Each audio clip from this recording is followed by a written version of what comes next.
The UK's roads are famous for their congestion. I'm used to sitting in traffic jams virtually every time I go out, but for some stupid reason I thought the southwest might not be that bad. I was wrong about that. Wrong enough to make me an hour late for the start of the event. Whilst that was pretty annoying, it was twice as annoying when I got there to hear that my delay had cost me witnessing the early bird milkshaking, which had already occurred. That was really annoying.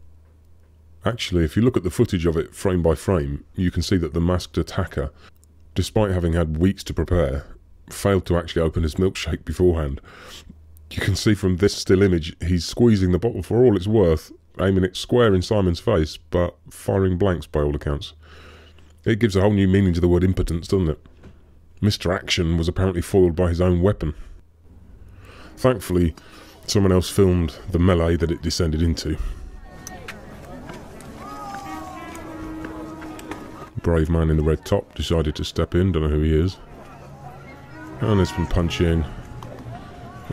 There's a kick, yeah. Where's the police? Yeah, someone who's still got faith, I suppose. The police are watching the cameras, love. They're up in the control centre, staying out of harm's way, making sure they don't get mistaken for supporting the far right, and watching the cameras to make sure that any offences are only committed by the left, so they can stay and enjoy their coffee and donuts, I suppose. The sad thing about this is, in the old days, police would proactively look for any potential problems, flashpoints, whatever they call it, and as I've already shown, a quick look on Facebook the night before, UKIP milkshakes Truro, Antifa Truro, Carl Benjamin Truro. I don't think I even got to 2 or 3 searches. I think it was the first one, and I saw straight away and those clips I showed weren't the only ones. That was just one particular web page, one particular Facebook group. There was plenty of other comments. So a police officer worth his salt would surely, or hers, would surely sit there and think, right, there's some people planning on actually committing an assault here, so we've got officers around the town, we'll get a couple down there, have a coffee, they can stand around, do a bit of high visibility, proactive policing, and hopefully deter any of this sort of street level violence, which is not doing much for the town, not doing much for the passers-by, could have hurt someone quite easily, could have resulted in someone being injured. Why don't they do this? Well, it's tricky, because if they'd been there, they might have had to arrest someone on the wrong side. Okay, I'm cynical, I don't deny that, but it doesn't mean I'm wrong. They did put a few officers down there after this incident, but too little too late maybe? Bit of an empty gesture? Conspiracy with Antifa? No, obviously not, but the point is, there was plenty of reason to suspect that this was going to happen. It was planned in full public view, on Facebook of all places, where, as we know, the police spend an inordinate amount of time investigating things these days, so they could easily have done their job to preserve the Queen's peace and prevent any disorder. It would have been so easy, and given the number of officers on the scene shortly after this incident, and they stayed all day, they were obviously available and not tied up anywhere. There was plenty on duty. More to the point, and this really annoys me as it happened in Plymouth too, and possibly Exeter, there's CCTV there. I was pretty sure there was, but I double-checked and found this. Hello, my name's Graham Wilkinson, and I'm in Truro this morning on Lemon Quay, where the merry-go-round has been completely destroyed in a fire overnight. And the fire service are actually able to monitor the CCTV here in Lemon Quay directly, and they could see the fire spreading. 2 fire engines were here quite quickly on scene. This reporter is standing, Christ, I would say within a few feet of where that milkshake attack started.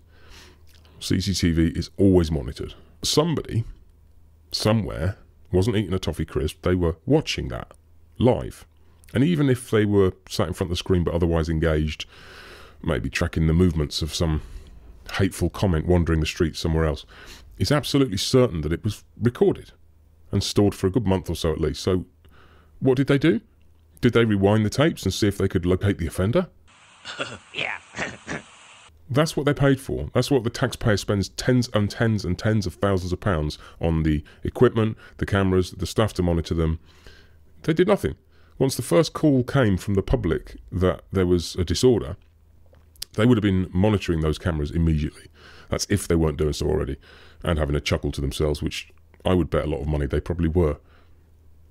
The usual procedure would be to send officers straight to the scene, and while they're on their way, they get a description over the radio by whoever's looking at the screen. And they would help the officers on the ground find and arrest the offender as quickly as possible. But what am I talking about? That's for normal crimes. Crimes where the victims aren't far-right Nazis, and the perpetrators aren't far-left radicals with a get-out-of-jail-free card. It's so easy to avoid locking these people up if you never actually catch them, but the political will is against doing so in the police force. Imagine if Reverend Simon had bashed the idiot's head in with the spine of his King James Bible, putting him in a coma or something.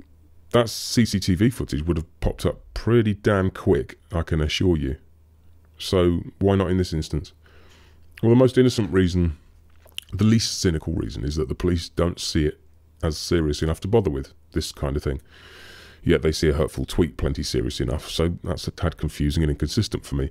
More to the point, one day very soon, sadly, the police are going to have to start taking stuff like this seriously, because it isn't going to go away.